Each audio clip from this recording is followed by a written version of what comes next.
number 4, impartial investigation ang ginmando sang alkalde angot sa kinagamo nga nagduntad sa tunga sa mga residente kagkatapos ng enforcement team sa Barangay 2 sa Bacolod City. Luyag ni Mayor Albee Benitez nga mapatod ang ugat sang komosyon sa tunga sang pila ka mga residente sa Purok Lampirong kagkatapos ng enforcement team nga nagapamuno sa demolition sa mga balay sa kilid sang Mambulo Creek sa Barangay 2 sang Biyernes.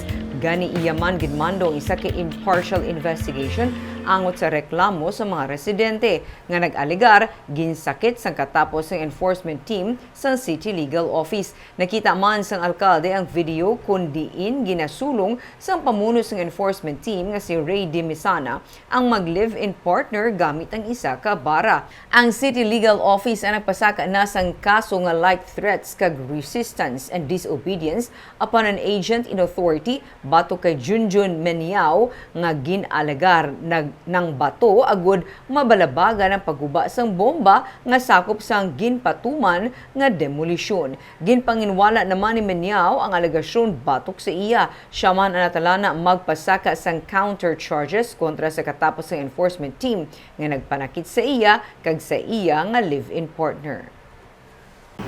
Actually, sa video nakita ko, I'd like to see also ang circumstances before that. But kung lantawin ko lang ang video, I think we should really exercise maximum tolerance. And in that video, the way Natabo.